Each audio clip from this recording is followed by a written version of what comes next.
Hola, buenos días. Somos poquitos hoy y me pidieron que deje constancia que los 6 que están acá van a tener un par de puntitos extras en el parcial por haber venido y por no haberme abandonado por una clase, por un parcial de inteligencia artificial. Así que después me pasan. No sé nunca. Francisco ¿cuánto? Russo, ¿no? Herrera. Sí, ya está, ahora sí. ¿Se acuerdan algo de lo que vimos el lunes? Ni siquiera lo tengo que ver. El lunes terminamos viendo el tema anterior del pipeline avanzado, después de todas las cosas que habíamos visto del pipeline y cómo se complicaba. Dije que además había que ver lo que es el manejo de interrupciones y excepciones. La parte buena era que a la larga las interrupciones y excepciones, da lo mismo cualquiera de los dos, la forma de manejarlas viene a ser como, o sea, lo que hacen ambas es alterar el flujo normal de las instrucciones. Entonces, para dentro de la terminología de todo lo que vimos en el pipeline, el manejo de interrupciones y excepciones son, o se pueden considerar como un riesgo de control. Y nosotros ya teníamos mecanismos para manejar el riesgo de control y ya sabemos el impacto del riesgo de control, que aumenta en el CPI. Entonces, a la larga, de la misma manera o de manera bastante parecida, podemos hacer que con muy pocos cambios manejamos lo que son interrupciones y excepciones. De vuelta es ver qué hace falta en el camino de datos, agregamos un par de registros adicionales, pero los caminos ya, la mayoría de caminos ya casi están. Sí es importante que les conté yo que hay una noción que es importante saberla, por eso va este tema, que es el concepto de interrupciones o excepciones precisas. ¿Qué son las interrupciones precisas? Significa que cuando hay múltiples excepciones, siempre se analiza primero la interrupción o excepción más antigua y que se lo hace siempre en la última etapa. Entonces, cuando tenemos un pipeline común que vimos nosotros, 5 etapas y todo lo demás, es fácil, todo se hace en la etapa de write. Pero cuando tenemos un superescalar con múltiples pipelines, con unidad de commit, ejecución fuera de orden, todo lo demás, esto es un lío. Entonces, mantener las interrupciones precisas es muy importante.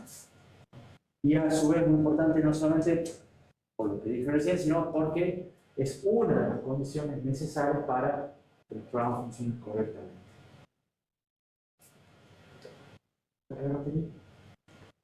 Después empezamos tema 10. Empezamos con un tercer camino de datos. El tercer camino de datos que es multiciclo. El nombre viene de que las instrucciones acá van a requerir varios ciclos para su ejecución. Múltiples.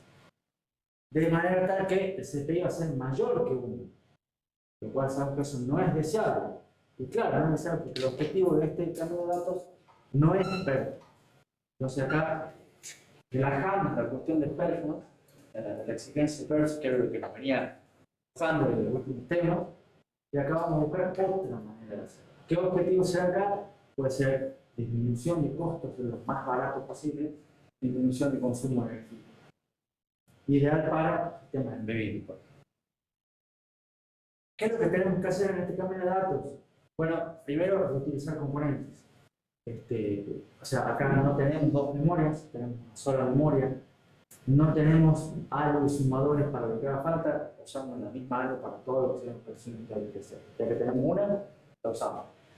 Pero igual hace falta agregar algunos registros intermedios. ¿Para qué? Para almacenar la información entre los distintos ciclos de la ejecución de la instrucción. Entonces agregamos registros intermedios como el IR, el MDR, ustedes les resultan de algún modo familiares. ¿Qué vemos después? Que una idea es, aprovechando todo lo que ya habíamos visto de diseño del procesador, un ciclo segmentado, pipelining, dijimos, la idea es, dividamos la ejecución de la instrucción en pasos balanceados, como hemos hecho en pipelining. ¿Para qué? Para que ahora cada paso se ejecute en un ciclo. Y de esa manera, la duración del ciclo ahora depende del paso más lento. habíamos visto que es parecido al tema de las etapas, pero la idea es que acá no es que todas las instrucciones pasen por todas las etapas, sino que cada instrucción va a usar los pasos que necesite. Entonces va a haber instrucciones que utilizan 5T, como la instrucción logo, y instrucciones que demoran menos, 4T o 3T. ¿Alguna pregunta? ¿Me queda alguna duda? Habíamos terminado después viendo el repaso. Este era el camino de datos completo con el que habíamos terminado la clase pasada. Si no hay dudas, avanzamos con lo que es el siguiente tema, o sea, la siguiente parte. Ya hemos hecho el camino de datos. ¿Qué es lo que nos queda hacer el camino de datos? El control. ¿Qué es lo que pasa con el control? Lo primero es que, si ven el camino de datos que tienen en diapositiva, ahora que hemos agregado algunos multiplexores nuevos, hemos ampliado algunos multiplexores. Por ejemplo, la fuente de ALU, para la primera fuente de ALU, antes no había un multiplexor, ahora hay. Para la segunda fuente de ALU, por acá, antes era uno de 2 entradas, ahora uno de 3 entradas. Entonces, acá hay una señal de control nueva, acá hay una señal de control nueva. ¿Qué más? Bueno, alguna que otra señal. Acá este multiplexor no estaba, porque antes había una memoria para instrucciones y una memoria para datos. Ahora, este multiplexor dice, la dirección viene del PC o de la ALU. Entonces va a ser un acceso a memoria para instrucciones o un acceso para datos. Entonces también este multiplexor nuevo. La verdad son todas señales de control nuevas que hace falta que las definamos. Pero más allá, porque ustedes ya son expertos agregando señales de control de multiplexores o no. Gracias por la onda. Pero el problema acá pasa por otro lado. El problema pasa porque la señal de control ya no depende únicamente de la instrucción. ¿Por qué? Porque ahora, por ejemplo, ¿qué tiene que hacer una ALU para una instrucción de suma? Sí, sumar, dice. Pero en realidad no. Porque en realidad la respuesta es ¿en qué ciclo de la instrucción de suma? O sea, porque ahora recuerden que lo divide en varios pasos. Y la instrucción ADA, ¿cuánto demoraba? ¿Se acuerdan? 4T, porque hacía primero el paso de fetch, después la decodificación, después la ejecución y después el write. Entonces, la ALU, ¿qué hace durante el fetch?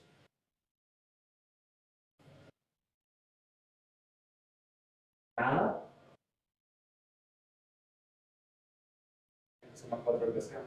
Tienen que sumar 4 RPC, exactamente. Entonces, la ALU suma, pero suma 4 RPC. O sea, ustedes dicen, bueno, pero es una instrucción ADA. Sí, pero hay que decir la ALU que sume y hay que darle ciertas señales a la instrucción de entrada. Que tome PC y tome 4.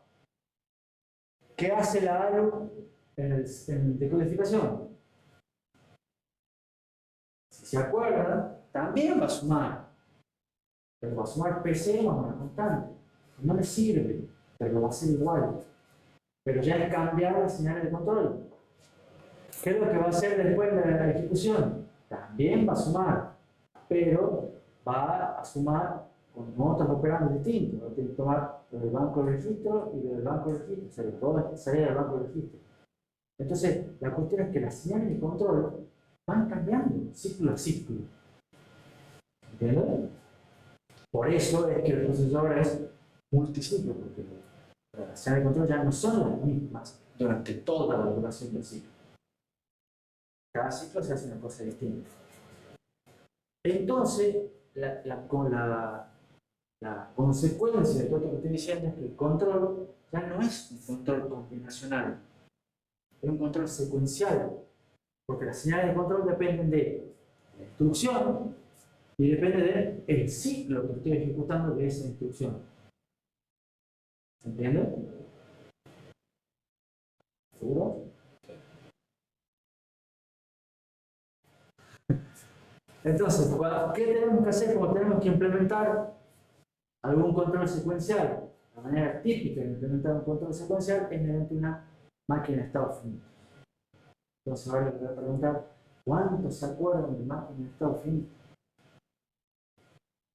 Sí, bastante. Bueno, vamos a ver. Primero, la máquina de estado finito normalmente lo hacemos con diagrama. Se hace diagrama de gráficos, nodos y flechas. Nosotros vamos a tener una máquina de estados finitos que tiene 9 estados. Uno por cada paso diferente que teníamos en el RTL. Entonces, voy a ir para atrás. Acá. Este era el paso que hemos visto. Fíjense que tenemos un paso, o sea, el fetch era el mismo para todas las instrucciones. 1. La decodificación es la misma para todas las instrucciones. 2.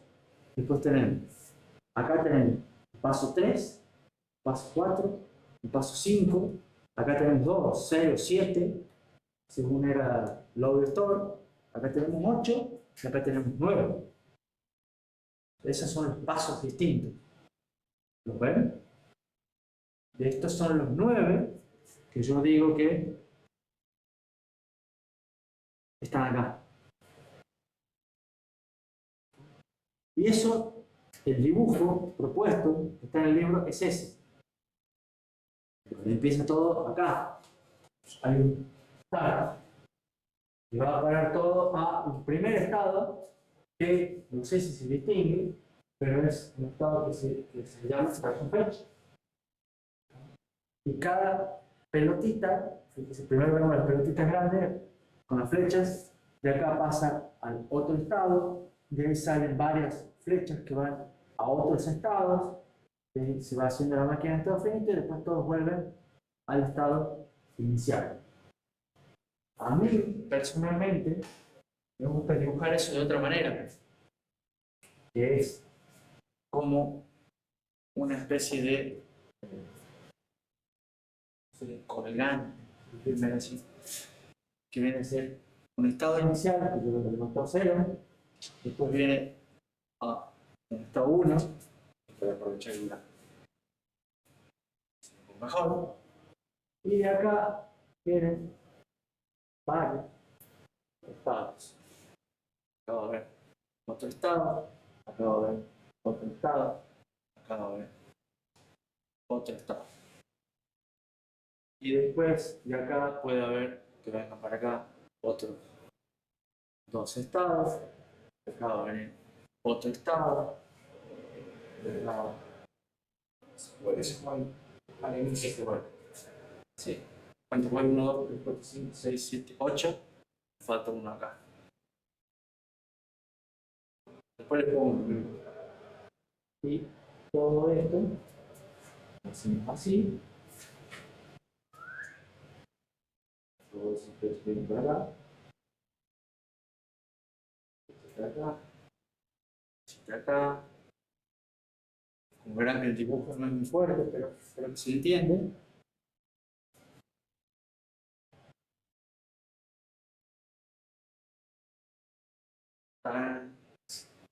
¿Cuál es la diferencia? O sea, no hay ninguna diferencia, simplemente un esquema.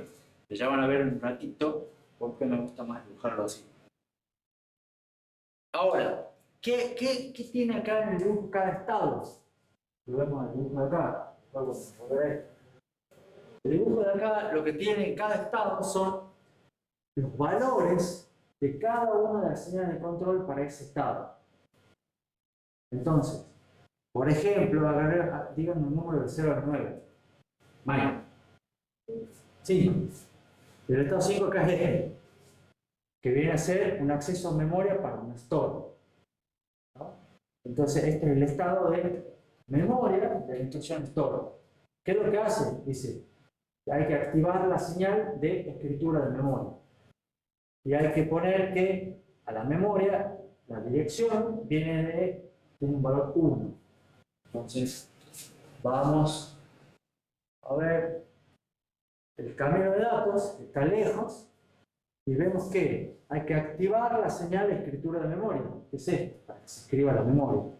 Y esto tiene que tener un valor 1. Significa que la dirección viene de la ALU.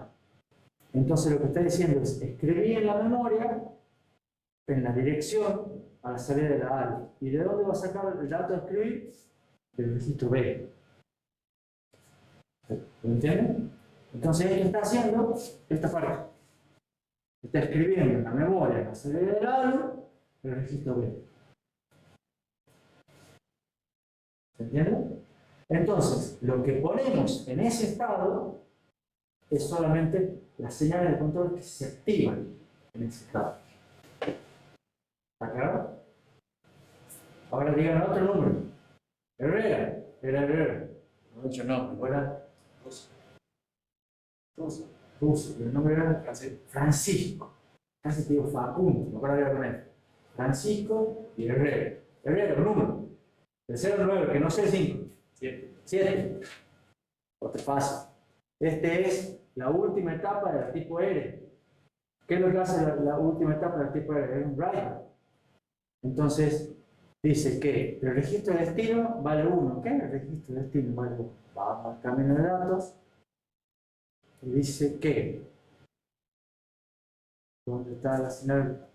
Sí. La señal de registro de destino. No hay una señal de registro de destino. Pero bueno, no importa, ese no estaba. Porque debe ser esta. ¿Cómo se llama eso? Bueno, esa dice que vale 1. O sea que tome los datos de... no, debería ser 0. Bueno, no importa. La cuestión es que hay una señal que no está acá, entonces me complica. Pero lo importante es... justo el número que no tenía que ver.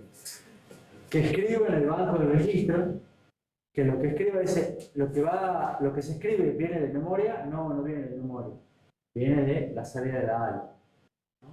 Entonces, este estado lo que va a hacer es escribir en el banco de registro la salida de la ALU. ¿Qué es lo que hace?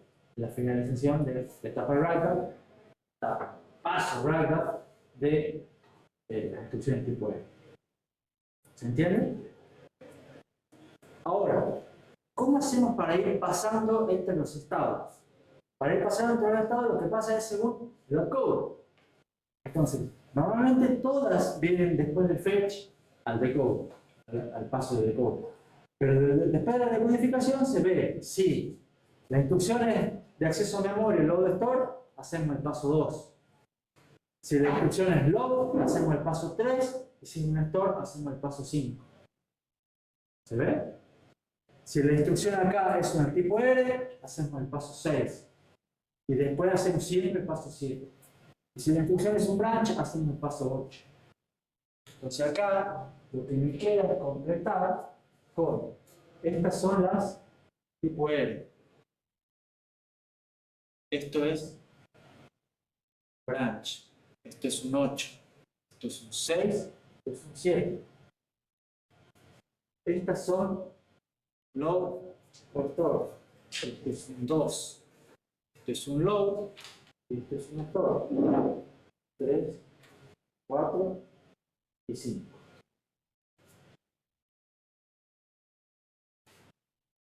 ¿Se entiende? Vamos a ver. Observaciones sobre esto. Primera observación que es importante. En cada estado, las salidas dependen únicamente del mismo estado. O sea, fíjense, cuando yo estoy acá, activo las señales necesarias para hacer esto. Cuando estoy acá, activo las señales necesarias para hacer esto. Lo que quiero hacer en cada paso. Entonces las señales dependen únicamente del estado. ¿Se acuerdan? Eso era una máquina de estado finito que tiene un nombre particular. ¿Alguno se acuerda? Dale, decirle. Bueno, son las máquinas de estado finito estilo Moore. ¿Se acuerdan las máquinas de estado finito estilo Moore? Las otras, ¿cómo eran?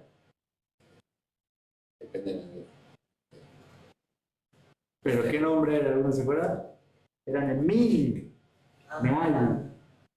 Vamos, en las cuales la salida dependía del estado y de las entradas.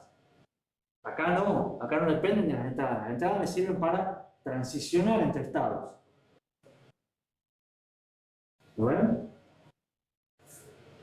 Y después, otra cosa interesante es que siempre cada una que termina, a la larga está el camino de retorno y todas vuelven a fetch.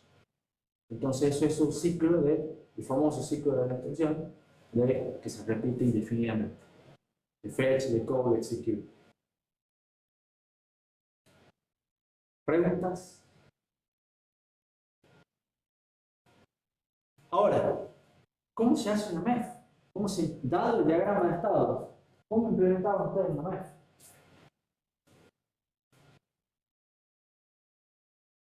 ¿Qué se acuerdan? Bueno, decime, a ver. Hacíamos una tabla con la entrada y la salida, dependiendo de la entrada que teníamos que hacer. Ajá, ¿se acuerdan? ¿Con qué la implementaban? Con registros de desplazamiento, con contadores, con flip-flops, ¿con qué más? Todo ese tipo de cosas. Hay varias maneras de implementar una MEF. A la larga, tengo que dar una que es la más simple, pero no es no sé si la has visto, creo que la has contado así rápidamente en ese lógico. Pero lo importante es que para implementar la MEF, las entradas son, por un lado, los bits de los cobos, que son los que me definen para dónde voy, qué instrucción estoy haciendo. Y por otro lado, los bits del estado actual, porque necesito saber, por ejemplo, para ir al estado 7, tengo que saber que estoy en el estado 6. ¿Entienden? Para codificar 9 estados, si no están allá, son necesarios 4 bits.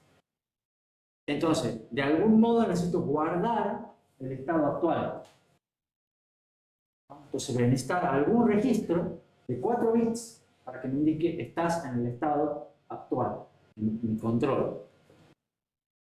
Entonces yo voy a tener una cosa así. Esto es por ahora una caja negra. Después vamos a ir viendo cómo la controlamos, esta caja negra, ¿no? Pero esta caja negra, que va a ser mi unidad de control, va a recibir los bits del opcode que están en donde, en el IR, porque en el instruction register tengo la instrucción, entonces de ahí saco los bits de opcode, porque el formato es fijo, está todo, son 7 bits menos significativos. ¿Se acuerdan de esto? Y después voy a crear un nuevo registro, que se llama registro de estado, de 4 bits que me guarda el estado actual. Todas esas son 11 bits, 11 señales que son las entradas. Entonces ustedes van a tener una máquina de estado finito de 11 entradas. ¿Y qué es lo que tienen que generar a la salida? Resulta que son todas estas. Las señales de control creo que son 16, porque hay algunas que son de 2 bits, como esta, por ejemplo. Algunas son de 2 bits. Entonces creo que en total son 16 bits acá. Y además, los 4 bits de cuál es el próximo estado. Porque el control tiene que decir cuáles son las salidas actuales y cuál es el próximo estado. Entonces tengo que tener 11 bits de entrada y 20 bits de salida. Es grandecito, ¿o no? Si ustedes tienen que empezar a analizar para hacerlas con contadores, con flip-flops, se van a volver locos. Entonces yo empiezo primero, voy a hacer un análisis de cómo son las transiciones de estado. Ustedes fíjense en el diagrama que tienen en el pizarrón. En general las transiciones son así. Porque no hay muchas transiciones.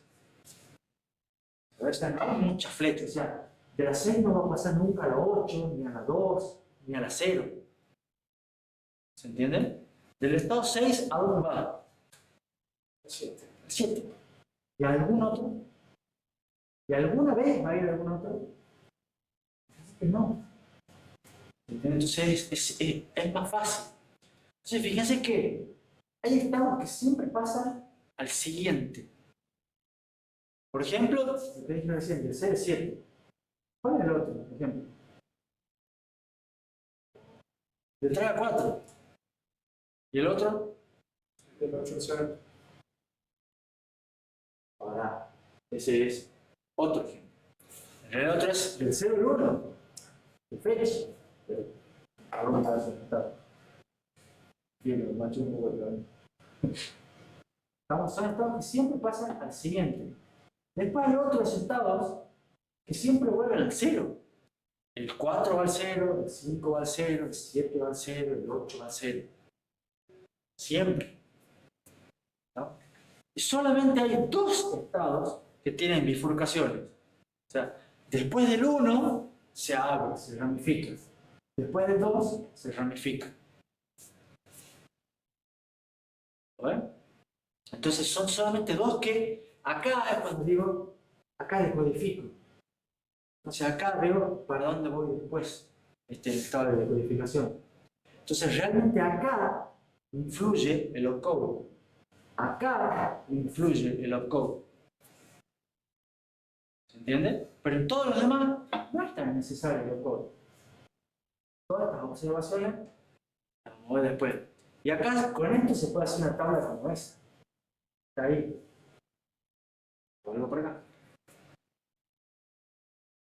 ¿Qué dice esa tabla? Se fija, la salida del próximo estado, ¿en qué estado? ¿De qué depende, digamos? Entonces, el próximo estado va a ser 0 cuando yo esté en el estado 4, 5, 7 u 8. ¿Ven? El próximo estado va a ser 4 solo cuando esté en el estado 3. El próximo estado va a ser el 6 cuando esté en el estado 1 y el opcode sea una tipo N. ¿Se entiende? Entonces así es como se generan las salidas de próximo estado. Fíjense que estas son todas cosas simples, porque dependen del estado actual, con alguna obra acá, y en algunos casos más depende de la instrucción, que son cuando hay bifurcación. Esta idea, por ahora tengan en mente, la vamos a usar un ratito más. ¿Alguna pregunta? ¿Van bien? ¿Se entiende? La implementación más simple de una ROM, de una MEF de este tipo, con la cantidad de entradas y la cantidad de serial que tenemos, es mediante una ROM. ¿Se acuerdan cómo se podía implementar MEF con una ROM? Porque si les han dicho muy al pasado, al final de una clase, algo muy perdido. Una ROM, un elemento de estado, sirve para hacer implementación de MEF, igual que el contador. Esta es la más fácil. ¿Por qué? Porque directamente en la ROM hacemos que todas las entradas, que son 7 para el opcode y 4 para el estado, 11 bits de entrada, son los 11 bits de direcciones de la ROM. Y de esa manera, yo puedo tener 2 a la 11, o sea, 2048 direcciones diferentes. Son todas las distintas combinaciones de las entradas. ¿De acuerdo? Cada dirección, digamos, va a representar de algún modo un estado de la MEF.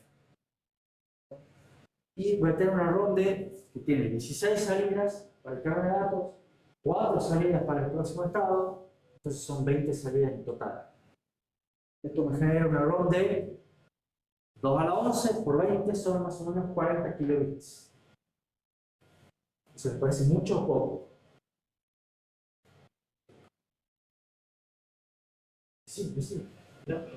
¿Ah? No le parece mucho. No razonable. Pero poco usual, no es tan común, una multitud de 8, detallecito, no es grave. ¿Qué es lo que tiene esto? No tiene en cuenta las condiciones de diferencia. ¿Por qué?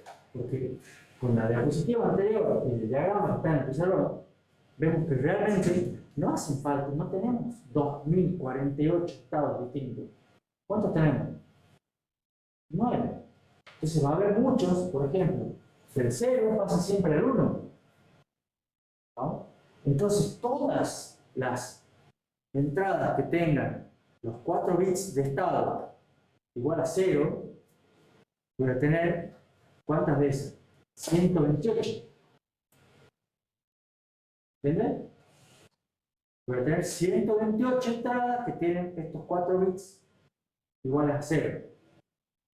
Entonces, todas esas van a ser igual, todas van a tener las mismas salidas. Es decir, pasas al 1 y pones, va a haber muchísimas redundancias, porque no estoy teniendo en cuenta condiciones de diferencia. ¿Está clara esa idea?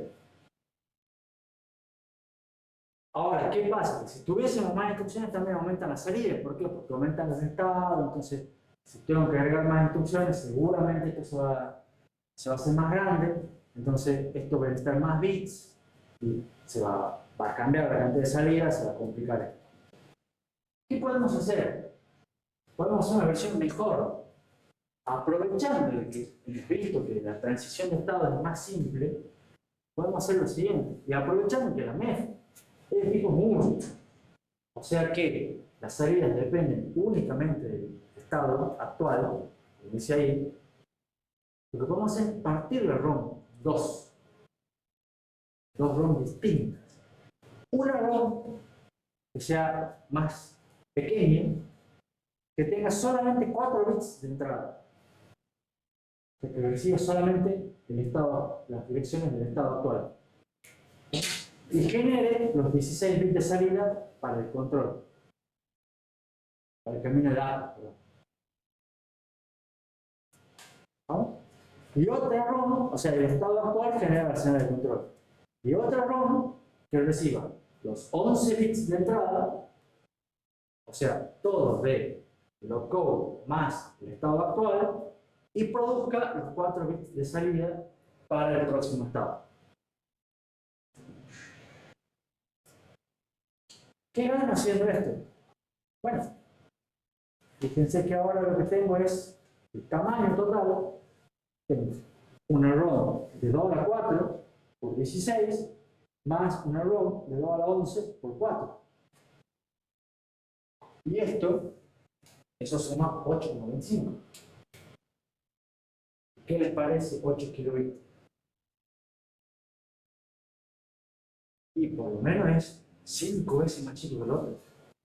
Era 40. O sea, simplemente dándome cuenta de esto, de que la MEF es de tipo MUR, estoy achicando, puedo, en vez de hacer una sola MEF grande, hago 2 MEF y bajo 5 veces el tamaño. O sea, reduzco el tamaño al 20% de lo que era antes. Peor. Ahora, sobre todo si ahora estoy pensando para, recuerden, ¿cuál es el objetivo diciendo? Ahorrar costos, ahorrar consumo de energía, entonces cuanto más chiquito, mejor. ¿Van bien? ¿Alguna pregunta? Esto es mucho más eficiente. Pero a su vez esto me da pie para seguir mejorando un poco más. Porque esto sigue teniendo las múltiples direcciones que no se necesitan. O sea, acá yo sigo teniendo 2 a la 11. ¿No? Que son las 2048 direcciones distintas. Y habrá 128 direcciones que indiquen que del estado 0 se pasa al estado 1. Un ejemplo que yo decía. La ROM 2 es la que contiene las señales para determinar el próximo estado. Y es la que consume la mayor cantidad de células. O sea, si se fijan acá, en esta ecuación, ¿no? En general eso es 8000, 8200. Este término es 8000 y este término es 200. Este término es muy chiquitito. Este es el grande. Entonces, a la larga hemos bajado acá un montón. Pero de esta parte, la ROM 2, es la que consume la mayor parte de la norma. Esa es la más grande de las dos. Y es 97% de lo que estábamos viendo. Pero ya hemos dicho que las transiciones son simples. Entonces, hay que ver si podemos mejorar la ROM 2. Y eso nos lleva a la idea de microprogramación. Una pequeña introducción. ¿Cuál es la idea de microprogramación? La idea es que la salida de la ROM 1 queda la ROM 1. Vamos por atrás. La ROM 1 es la que genera las señales de control en base al estado actual.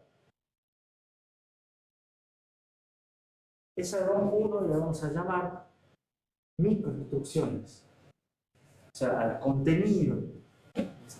O sea que la ROM 1 tiene cada paso del diagrama de la máquina de estados finitos, y a cada paso de la máquina de estados finitos le vamos a llamar una microinstrucción.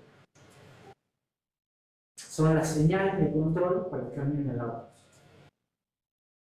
Cada estado de la MEF representa una microinstrucción. Y a la ROM 2 la vamos a reemplazar, como es la más grande, para eliminar la redundancia, la vamos a reemplazar con un circuito. Y ese circuito le vamos a llamar secuenciador. Ese registro va a tener, ese circuito va a tener un registro, vamos en el estado actual, va a tener un sumador para incrementar el número de estados y una lógica para determinar el próximo estado. Y vamos a hacer una implementación de la MEF con circuito, que es algo que no es común. No lo han visto en esta es la parte nueva del circuito. Y la idea es que las señales de control para esta lógica deben ser parte de la microinstrucción. ¿Se entiende un poco la idea? Esto va a quedar así. El dibujo siempre es que vale más que 1000 palabras. Entonces ustedes van a tener una ROM, ¿no? La ROM va a generar las señales de control para el camino de datos. Pero va a ser una ROM que va a tener solamente 4 bits de entrada. Porque va a tener 16 estados, que son los de la MEF. ¿Sí? Y a su vez, ¿cómo voy a generar estos 4 bits? Primero va a tener un registro, que va a decir cuál es el estado actual, que es la salida o sea, lo que va a ser la entrada de la ROM, el estado actual. Pero después va a haber una lógica que dice el estado actual, un sumador, una lógica de selección. Acá va a llegar el opcode y va a decir, esta lógica me va a decir qué es lo que pongo después del estado actual. Y voy a tener un par de bits acá para controlar esta lógica.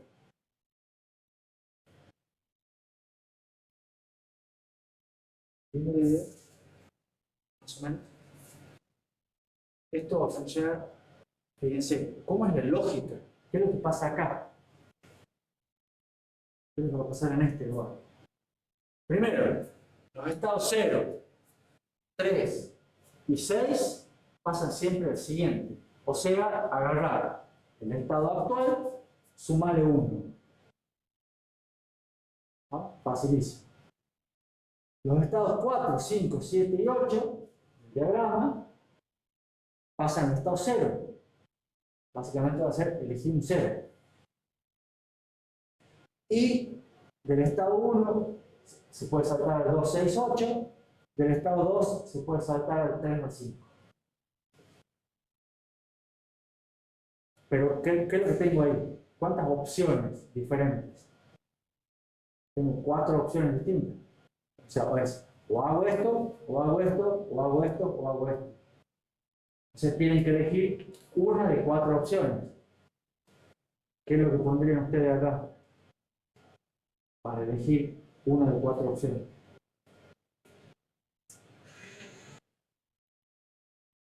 ¿Alguna? Multiplicar. Es lo que venimos usando para elegir. Entonces, ¿cómo es el secuenciador? O sea, la lógica es simplemente un multiplexor. ¿Qué hace esto? O sea, no simplemente un multiplexor. El chiste es un multiplexor, ¿no? Que me elige. Si sumo 1, si elijo 0, pongo una entrada constante 0, o si elijo alguna de estas ROMs chiquititas que están acá para hacer estas bifurcaciones que están ahí, que esas dependen de los codos. Y voy a necesitar una señal de control para controlar ese multiplexor. ¿Se entiende un poco de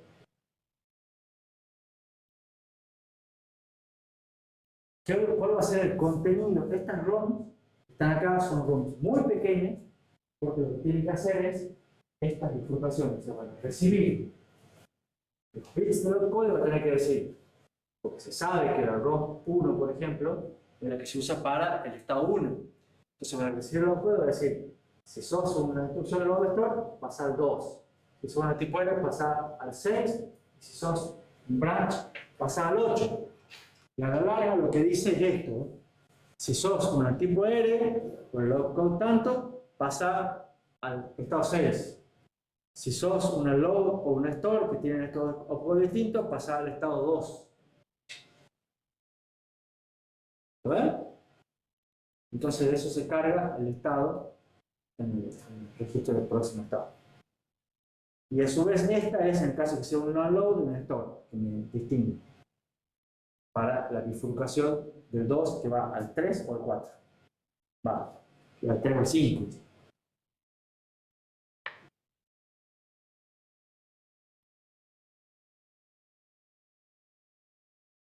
Preguntas. Antes de hacer el recreo, no están perdidos, dormidos y demás. Quiero hacer dos cosas adicionales. Primero, la ROM esa de despacho 2, está ahí, que es para hacer esta bifurcación, no es estrictamente necesaria. Porque lo que se podría hacer, voy a agarrar, lo que se podría hacer es una especie de eliminar. ¿Por qué? Porque las ROM esas sirven para cuando hay bifurcaciones. Pero yo lo que podría hacer acá, lo pongo con otro color, voy a echar otro color, sacar este de arriba también,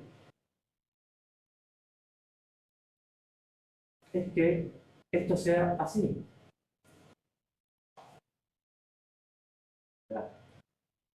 Necesito el estado. Voy a tener un estado 2 y llamémosle un estado 2'.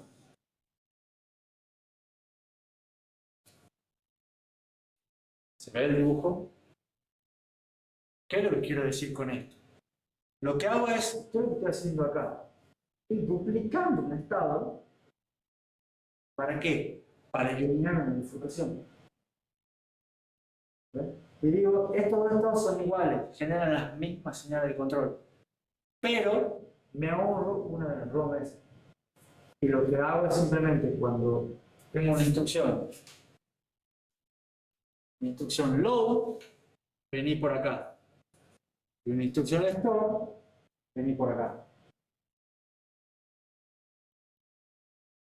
Entonces, ¿qué es lo que hago? Es agrego un estado extra, que a la larga pasar de 9 a 10 no me cambia nada, ¿no? Y elimino una ROM, que me ayuda a eliminar lógica y me ayuda a simplificar un poco el secuenciador, porque elimino una bifurcación. Y conceptualmente me queda mejor porque me queda una sola bifurcación. ¿Y de qué depende esa única bifurcación? De la decodificación, de los codes. ¿Se entiende? Entonces, voy a tener del estado 1 va a parar a muchos lados. ¿Está claro? Y ahora yo le hago una pregunta. La pregunta clásica que han tenido en todo el práctico. Los prácticos. El práctico anterior, además, para cambiar a datos uniciclo y segmentado. ¿Qué pasa cuando quieren agregar una nueva instrucción? ¿Qué instrucción podemos agregar? Acá tengo. ¿Qué instrucción me está faltando? Llama, por ejemplo, un HAL. ¿Cómo se hace cuando tengo que agregar un HAL? ¿Qué es lo que va a hacer el HAL? Aparte de retener abstracto. ¿Qué es lo que hace el HAL? Y va a ser un fetch, seguro. Va a ser un decode, seguro. ¿Estamos? Y de ahí más tengo que pasar a otro estado. No va a ser ninguno de estos. Entonces le agrega un nuevo estado. 9. Y después capaz que esto venga a otro lado. 10. Y después, ¿qué es lo que va a hacer? Fetch. Y esto va a ser la instrucción, por ejemplo, para. No importa si son 2 o 1, es un ejemplo. ¿Y qué pasa si después quiero agregar otra instrucción extraña? Vengo para acá y agrego otro estado. 11, 12, 13, 14. ¿Se entiende? Entonces, el hecho de tener esta especie de cadena así colgante, collar, si quieren ver así, es más fácil de ver cómo se agregan instrucciones para mí. Entonces, directamente salimos de la decodificación y agregamos un nuevo camino con la cantidad de ciclos necesarios para la instrucción. Entonces, acá, por ejemplo, me invento una instrucción que va a tener ¿cuántos ciclos?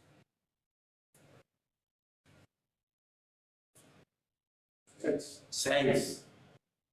Pero tenemos que decir para que un día 4. ¿Vamos? Pero fíjense que el va a ser siempre el fetch, siempre el decode, siempre un montón de, o acá una bifurcación, después la decodificación, varios pasos secuenciales y después eventualmente el último vuelve a fetch. O sea, la secuencia, la idea va a ser siempre la misma. Lo que va a cambiar va a ser el estado, qué es lo que hace, dependiendo de qué es lo que haga la instrucción.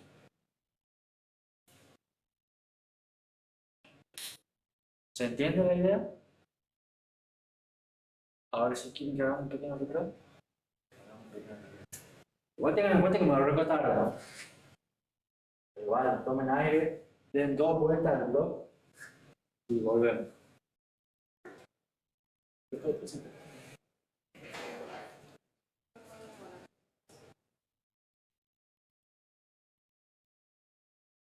Entonces, hemos quedado con la implementación del secuenciador.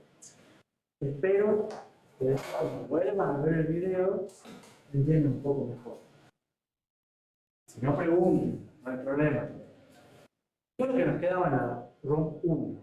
Como les dije recién, la ROM 1 contenía el camino, las señales de control para el camino de datos. Y además había que agregarle 2 bits que son salida de control para el secuenciador. Lo importante de la ROM 1 es que cada fila representa un estado de magneto finito. Entonces, cada fila, o sea, el contenido de la ROM va a ser una cosa así. Fíjense, para tener cada estado, estas son las salidas, digamos, puestas binarias, o sea, qué señales se activan para cada estado. Acá, lo que está puesto con este número es, ¿cuál es el número que le han dicho? El 5, ¿le han dicho? El 5, de hecho, tengo que activar la señal escritura de memoria y activar el multiplexor que me tomaba que la dirección venga de la ALA. Entonces, todo lo demás lo dejo en cero. Esto es el estado de escribir para el store. ¿Se entiende? ¿Se entiende cómo pasamos de la señal de control multiplexor a este tira de bits? Y el estado 5 pasa al estado, tiene las señales de control por el secuenciador 0,0. ¿Qué era un 0,0 por el secuenciador? Era poner un 0. Entonces significa que el estado 5 después paso al 0. ¿Cuáles son los 2 bits del secuenciador en que selecciona el... Estos dos. Ay, Estos dos ya. que te permiten elegir son las entradas de este multiplexor. Este multiplexor no existía.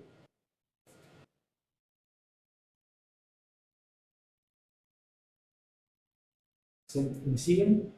Entonces, fíjense, estas son todas las señales de control que van al camino de datos, puestas para cada estado, las que valen 0, las que valen 1, son las salidas. Y estas son las que se agregan para la salida de control del secuenciador. Entonces, el estado 3, ¿qué es el estado 3? Uno del load tiene que leer en memoria con la dirección de la salida de la ALA. Entonces, tener memoria, esta debe ser la salida de la ALA y no hace nada más. y pasa al estado siguiente, que es, pasa el 1,1, el 1,1 es, acá pasa al estado siguiente, entonces el estado 3 pasa al 4.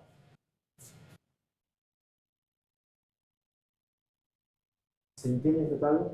Esto ya en esta tabla es directamente el contenido del ROM. Esto es lo que se graba en el ROM.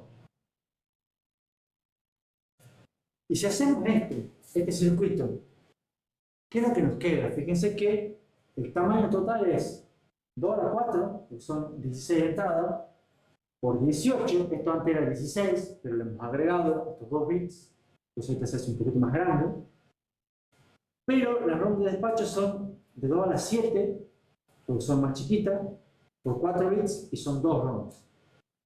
Aunque después yo les dije que hasta las podremos eliminar. Y esto nos da 1,28. Y fíjense que la opción anterior era 8 y la opción anterior era 40. Entonces hemos cambiado, hemos pasado de un primer intento de 40 kilobits a un intento de 1 kilobit. Hemos bajado 30 veces el tamaño, agregando un multiplexor y un sumador de 1, que es facilísimo. ¿Se entiende? ¿Seguros?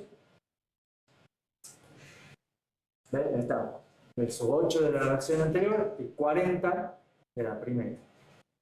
Ahora, definiendo un poquito más. Lo bueno de esto, o sea, que fíjense que acá ustedes graban todas las señales de control, o sea, del cambio de datos y del próximo estado. O sea, esto es toda la mezcla. Y queda solamente en una ROM.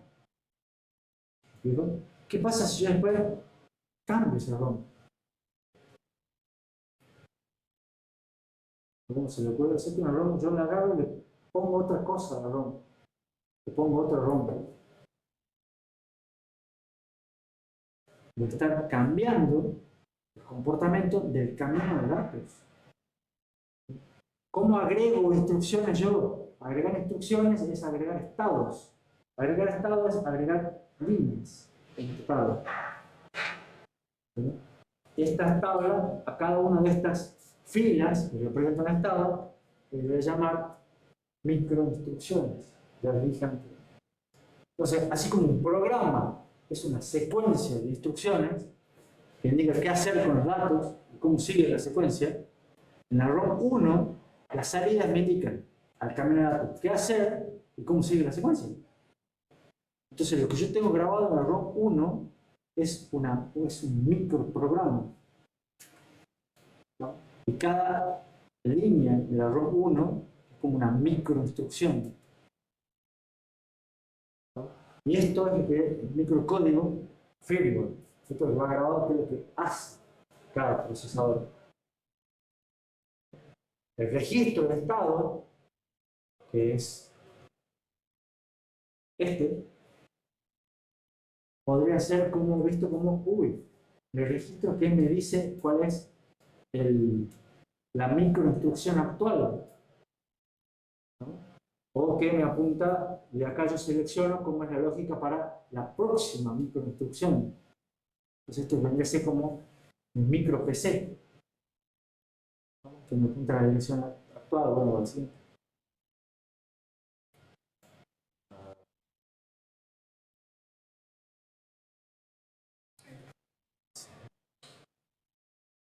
Pero allá yo veo en la pantalla que me actualiza.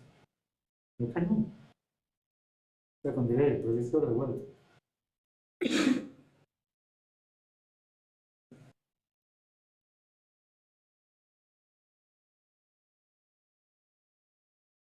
Sí, demasiado.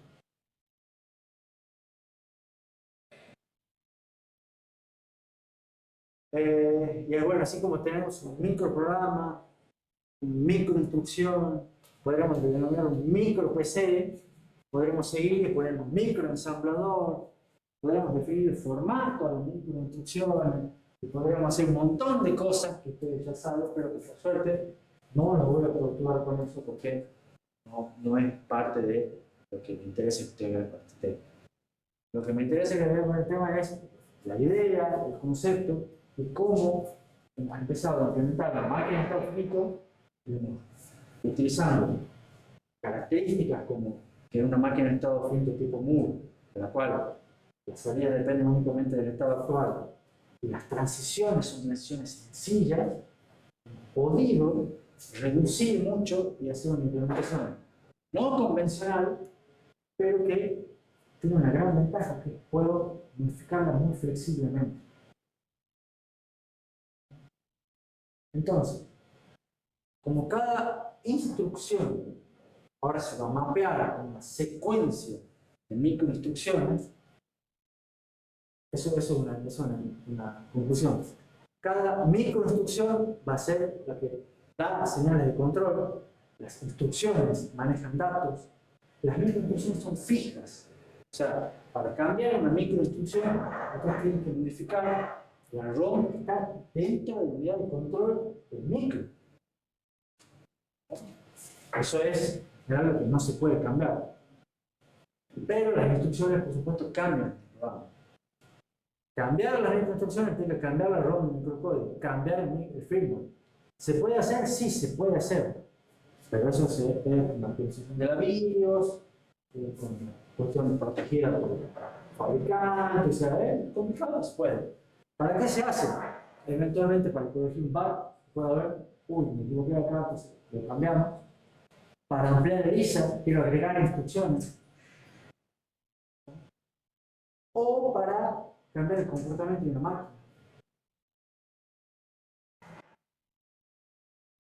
De esta manera es muy fácil agregar nuevas instrucciones, más complejas, como combinación de microinstrucciones, porque las microinstrucciones ya las tienen. Entonces, digo, uy, puedo agregar cosas como esta, es decir, agrego una instrucción que requiera varios ciclos, que requiera muchos pasos chiquititos.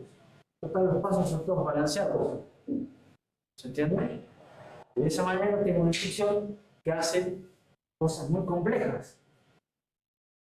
Entonces, si es fácil agregar instrucciones, y es fácil agregar instrucciones que puedan tener múltiples ciclos, me lleva a lo que era un ISA tipo incremental, un ISA tipo SYS, ¿se acuerdan?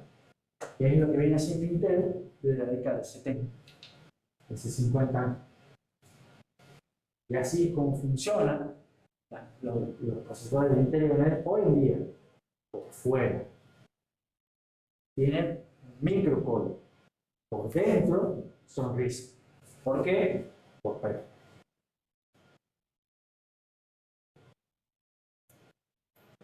Por supuesto, todo el dentro y fuera siempre dentro del procesador, ¿no? Pero hay una capa ahí que convierte. ¿Preguntas? Entonces, cuando yo les decía al principio de la clase que el tiempo de ciclo acá dependía del paso más largo, ¿se acuerdan? Ahora ese paso en realidad es una microinstrucción.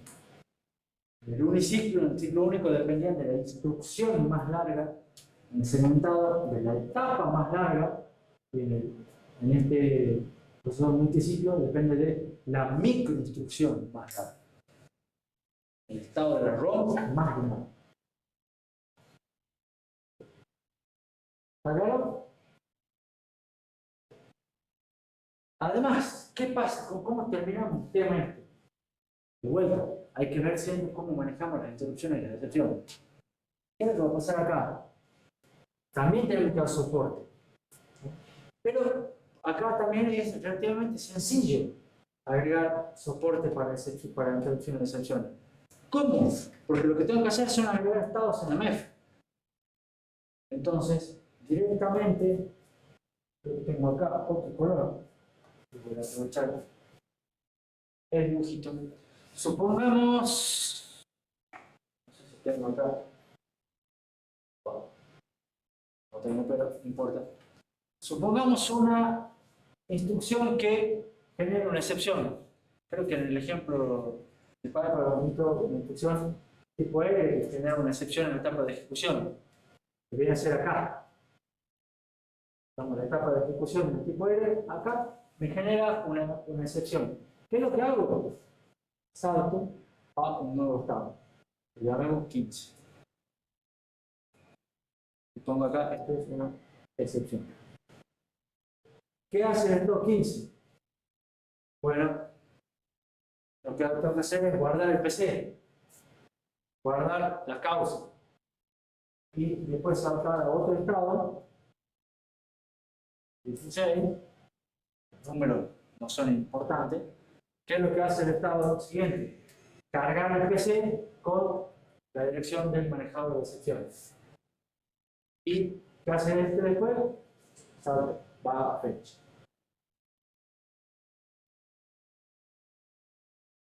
¿Entienden? Tengo otra acá, este de acá me genera un acceso a memoria inválido. ¿Viste? Salto a otro estado. 17. Después salta a otro estado. 18. Y va a hacer eso. Guardo el PC, guardo la causa, cargo el PC con el manejador de interrupciones, vuelvo a fetch. Debería agregar eso para todos los estados que Para todos los estados que puedan generar excepción. No sé si son todos. Okay. ¿Verdad? En general, fíjate que siempre el PC va a ser el mismo, la causa va a ser diferente, pero a la larga no es difícil. Son pocas bifurcaciones, van a ser pocas bifurcaciones y son estados que vos agregás. Entonces, ¿qué es lo que van a hacer agregar estados? Agregar filas en el ROM, el microcódigo. Y seguramente, inclusive, este 17 va a ser casi igual que el 15. Va a cambiar la causa. El 18 puede ser el 16, son iguales. Hasta acá no podría ser que salte a este. Y después a fetch. Entonces, se podría simplificar. Pero a lo que voy es, ¿cómo es el manejo? Agregando estados. Que hagan lo que tengan que hacer. Dice siempre que tengan en cuenta las instrucciones con problemas, no escriban, por supuesto, siempre hay que inhabilitar.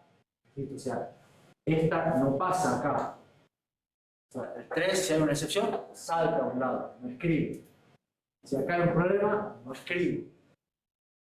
¿Vamos? Y eventualmente se va a volver a ejecutar. ¿Entienden?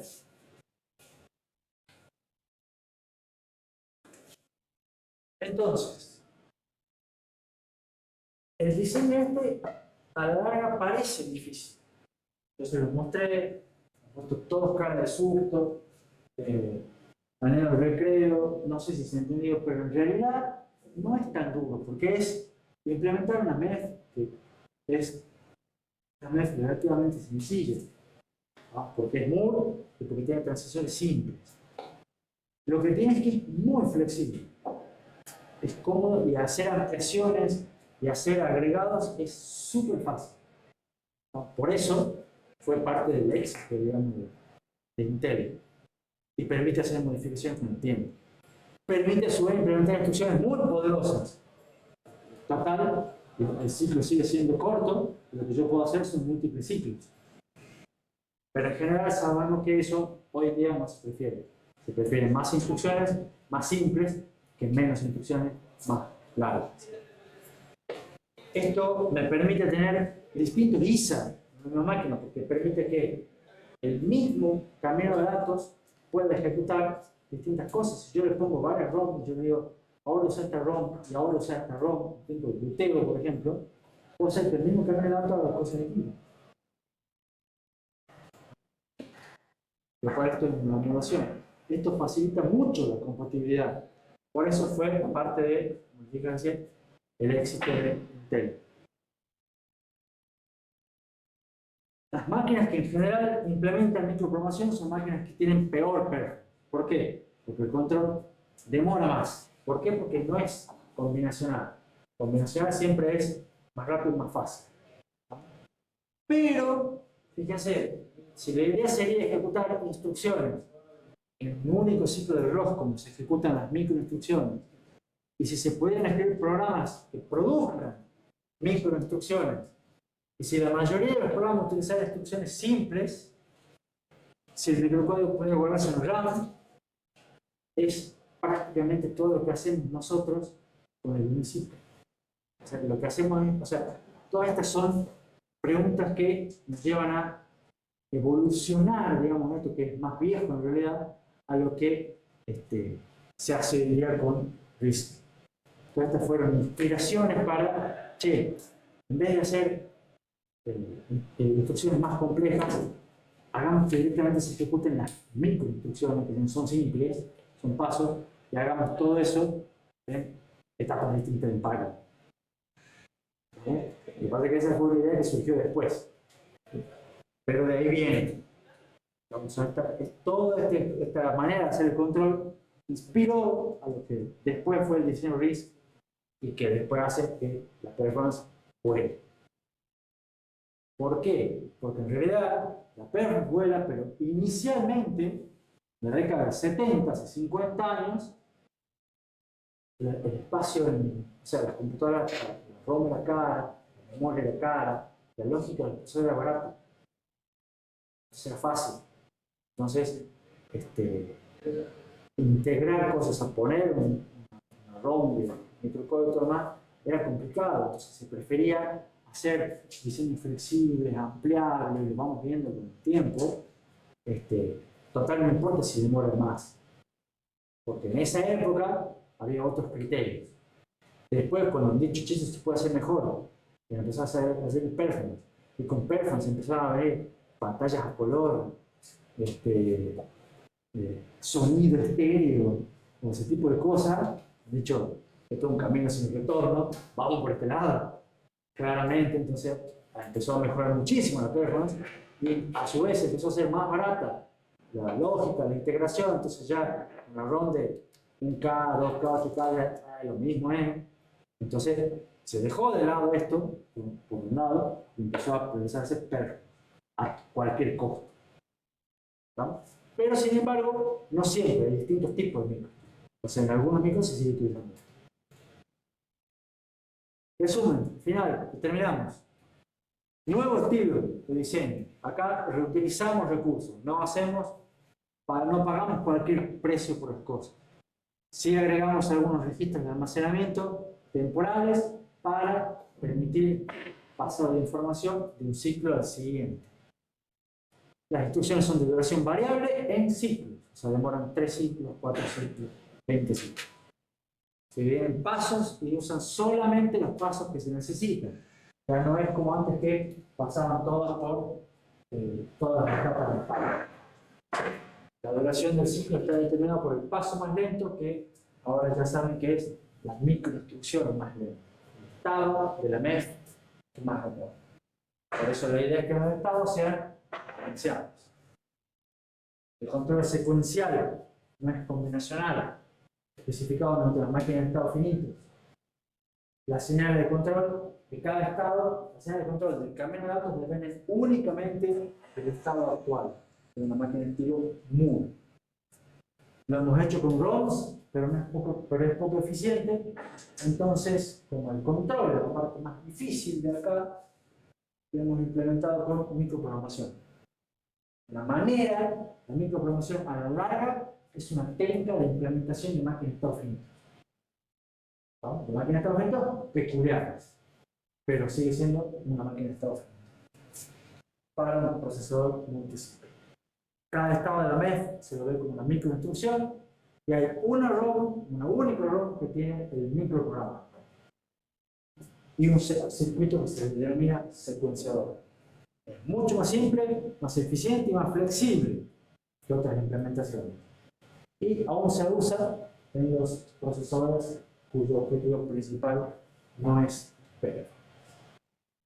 Y con eso tenemos la última diapositiva y terminamos el tema.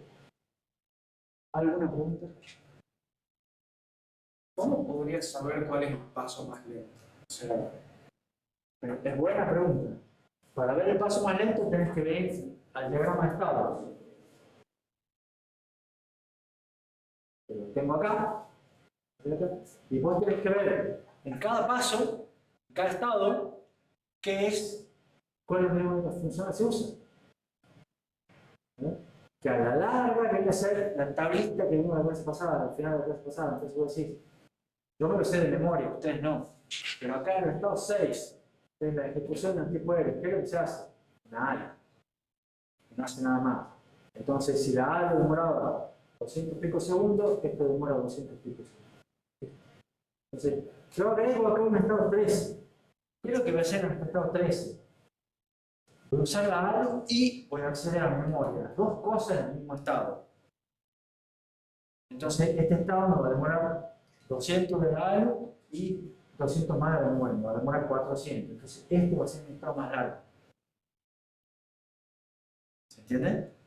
Entonces, no, este estado, el agrego de este estado me complica y me hace que todos los demás demoren más. Eso es romper un principio de diseño. Hacer perjudicar a todos por culpa del más lento. Entonces creo que conviene, a este lo cortamos en dos.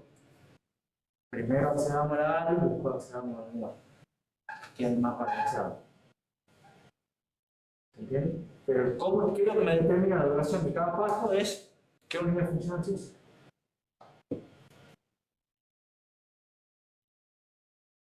¿Alguna otra pregunta?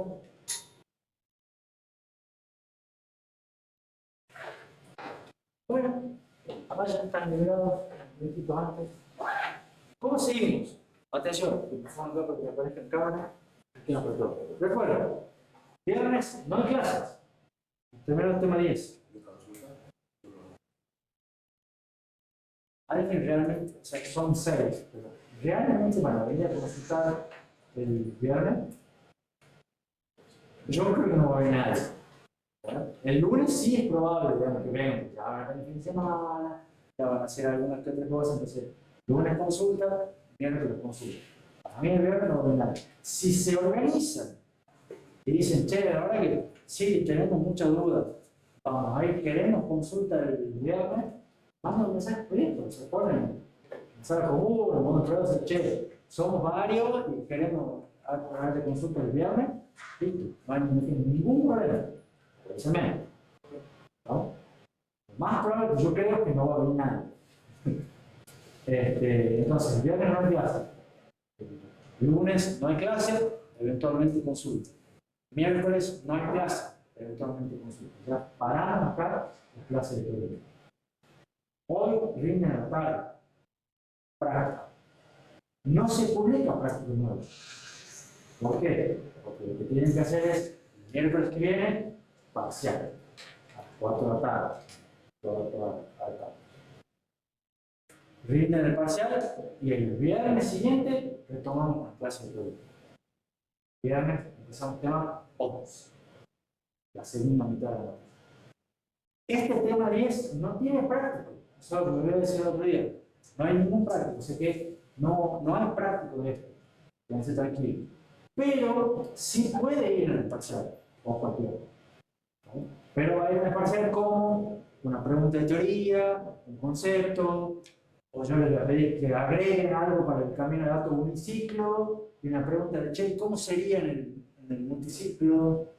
Vamos a hacer alguna pregunta, alguna idea, puede ir. No tiene que ser que vayan y no. O sea, esto sí lo tienen que estudiar porque sí va en el parcial.